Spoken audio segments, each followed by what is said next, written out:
What is your understanding of whether the Vajrayogini double triangular reality source should have the image of the yidam in its center or not? Or should the reality source, double triangular, have the bomb letter in the center? What is your understanding of what image is properly used for self-initiation materials? With all good wishes and many thanks for your commitment to the Dharma teachings. So what I wanted to say was, traditionally, when you paint a tanka, and you don't worry if you can't see it clearly when I'm clicking here, but I will put all these pictures up on my blog, so then you'll be able to see it.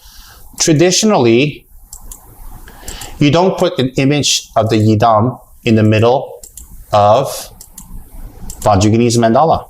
Traditionally, you don't, but it's not wrong if you do so. Traditionally, what you would use for self-initiation would look something like this. And you know what? It doesn't even have the bomb. So for the self-initiation mandala that you would use, it can have a bomb in the center. It doesn't need to have a bomb. Everything else is fine. Basically, you have the double reality source. You have the 4 bliss swirls. You have the 8 great cemeteries. You have the Vajra wall, and you have the Vajra fire.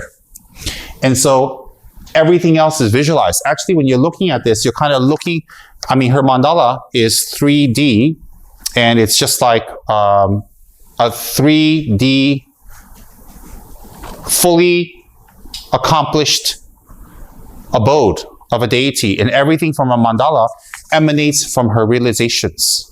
So what happens is, when you're looking at this mandala, you're actually looking at the top of the house.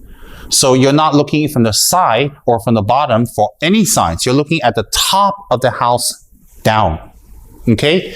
So, traditionally for self-initiation or initiation, the mandala will look something like this, with or without the bomb in the center. Just be the white moon disc in the center. But in ancient tankas, they do have something like this. But this is not what you would use for self-initiation. They also have something like this. Let me enlarge it here. They have something like this, where you have the actual mandala. Everything is the same as the previous mandala that I just showed you, where you have the double reality source, the 4 bliss swirls, you have the 8 great cemeteries, you have the Vajra wall, and then you have the 5 wisdom fires. And in the center, instead of being a moon, they actually have an image of a yidam. And this is quite an old painting. And so you can use this for an initiation also. So the center can be just the moon, it can be a bomb, or it can be the actual deity. So all 3 are acceptable. But in the past, when Khyabje Saramji gave the initiations, it would be the one that would be just what I showed you earlier. Okay, when Saramji gave the initiations, I recall it was like this. Okay, so either one, it's fine. I'm not going to go into too much detail, because a lot of people without initiation will also be benefiting from this. So you can have a double reality source. Then you can have the moon disk in the center, and then the bomb letter or the yidam can be visualized.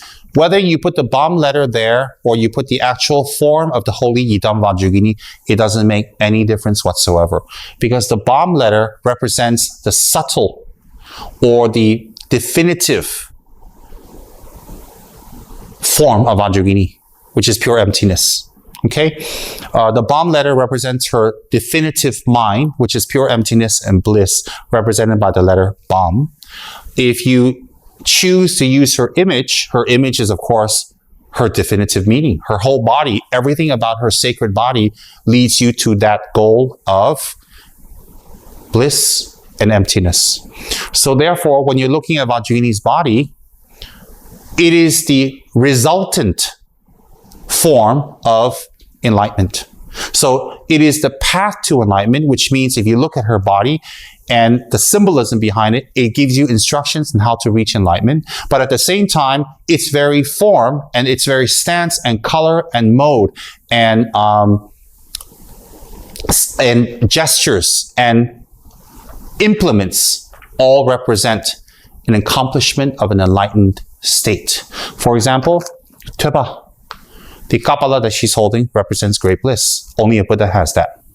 But at the same time, it represents impermanence, which is one of the three principal paths that we need to achieve to gain success in tantric practice. So it is a teaching to remind us what we need to do. At the same time, it is a symbol of the resultant or the result of her enlightenment in symbolic form. So therefore, to answer your question, you can use both. You can use a you can use a double reality source that has a bomb in the center or yidam, either one.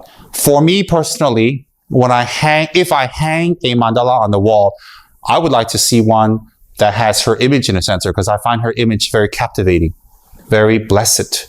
But if I was to do a self-initiation, I would probably use one with just a bomb letter in the center. Okay? I hope that helps you very, very much. So either one's fine. And I'm going to upload all this on my blog post so you can take a look at it, all right? Some of it is a small file because I don't have a bigger one. So what you can do is you can save the picture onto your computer, and from that you can enlarge it and take a look at it. But beware, when you enlarge it, it'll be a little fuzzy, okay? As Kyache Pabongko Dorji Chang and His Holiness Kyache Trijang Dorji Chang have all said very clearly, now is the time for Vajrayogini. And she's very effective for the beings of this time due to our karmic dispositions. So a deity or a yidam or a particular Buddha will have more affinity toward us, not from their side, but from our side and the environment and the time.